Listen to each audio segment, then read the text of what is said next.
चलिए आज हम देखते हैं फ्लावर यानी कि फूल। बायोलॉजी का बहुत इंपॉर्टेंट टॉपिक है ये। हाई स्कूल इंटर में दोनों में आपको काम आएगा। अगर आपका बोर्ड एग्जाम आने वाला है तो आपको इसमें बहुत मदद लगेगी। इससे बहुत बार क्वेश्चन रिपीट हुआ है। पुष्प क्या है, पुष्प के कितने भाग होते हैं, दलपुंज क्या है, बाह्य दलपुंज है, इससे बहुत सारे क्वेश्चन आते रहते हैं।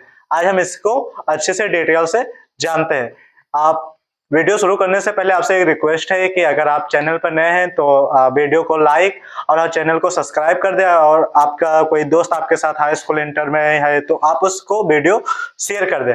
चलिए अब हम फूल के बारे में पढ़ते हैं। फ्लावर यानी कि फूल। फूल का जो अध्ययन है इसके अध्ययन को कहते हैं एंथोलॉजी। इसका जो अध्ययन है यानी कि फूल का जो अध्ययन है इसके बारे में जाना जाता है, इसके अध्ययन को कहते हैं एंथोलॉजी। इसका काम कहते हैं तो पौधे का जननांग अंग होता है।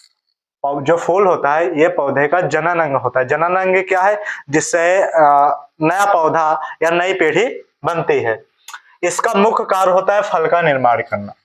जो फूल हो इसका मेन कार्य यानी कि मुख्य कार्य क्या होता है? फल का निर्माण कर, निषेचन के बाद फल का निर्माण करना। इसके 4 भाग होते हैं। पुष्प के कितने भाग होते हैं? 4 भाग होते हैं।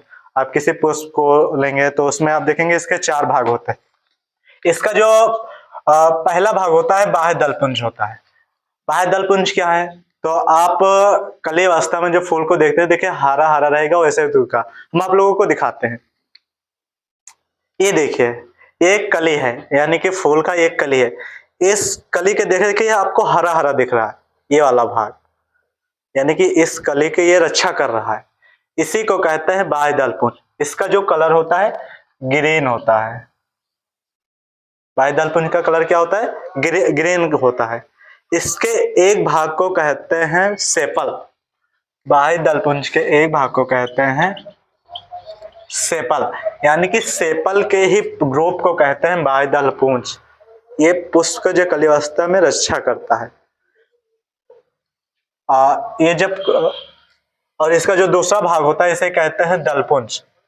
इसका आप फूल लेंगे तो आप देखेंगे, अब अच्छे से दिखाते हैं। ये देखिए ये तो बाहर से ये जो वो कली था अभी आपको दिखाए, और ये फूल है। ये जब कली था तो ये इसकी रक्षा कर रहा था, यानी कि सेपल एक को लेंगे तो सेपल, और सेपल को ग्रुप को कहते हैं बाह्य दलपुंज।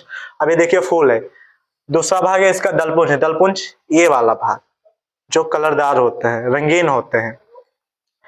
ये क्या होता है? तो ये पुष्प परागण के लिए कीड़ों को आकर्षित करते हैं। जो आपका दलपुंज है ये परागण के लिए कीड़ों को आकर्षित करते हैं। आप बगीचे में जाते हैं, किसी फूल की ओर आकर्षित हो जाते हैं, कौन सा भाग देते हैं? तो ये दलपुंज।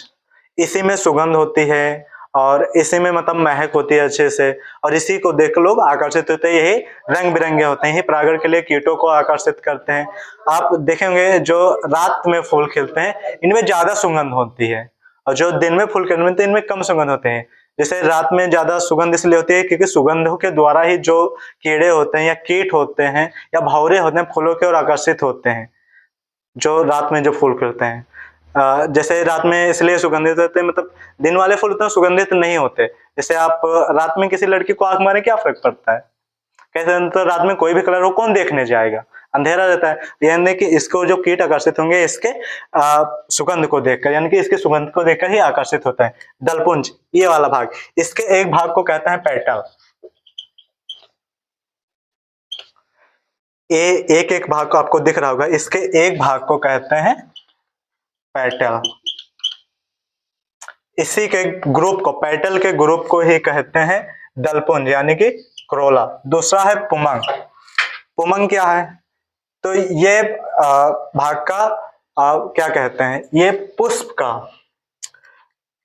नर भाग होता है। जो पुमंग होता है ये पुष्प का नर भाग होता है। इसके भी 3 भाग होते हैं। इसे हम देखो आपको बताएंगे अभी।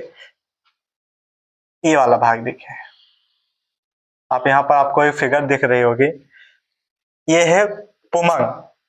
ये और इसके जिसमें ये क्या कहते हैं, और ये है पराग कोश।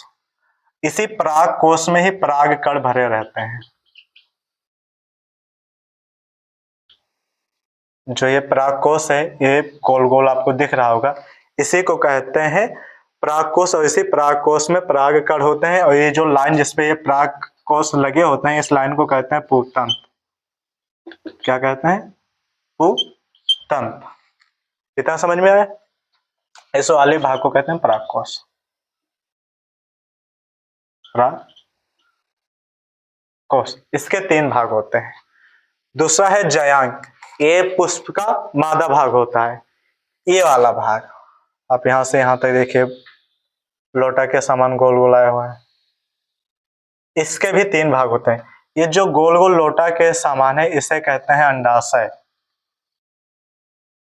क्या कहते हैं? अंडाशय। और ये जो नली टाइप की है, नली, इसे कहते हैं वर्तिका। क्या कहते हैं? वर्तिका। और ये सबसे आगे वाला भाग है, अग्र भाग, सबसे ऊपर वाला, इसे कहते हैं वर्तिकाग्र। वर्तिकाग्र यानी कि आगे का भाग। यानी कि पुमंग के भी 3 भाग होते हैं, जिसे इंग्लिश में कहते हैं एंड्रोसियम, पूतंत्र, परागकोश और परागकण। परागकोश में ही परागकण भरे होते हैं। जयांग, इसके भी 3 भाग होते हैं। जो लोटा जैसा गोल गोल दिख रहा है इसे कहते हैं अंडाशय। अंडाशय में ही निषेचन होता है। और दूसरा ये जो लंबा है नली टाइप का आपको दिख रही है इसे कहते हैं वर्तिका, इंग्लिश में कहते हैं स्टाइल। और ये ऊपर वाला भाग है वर्तिकाग्र। इतना समझ में आया?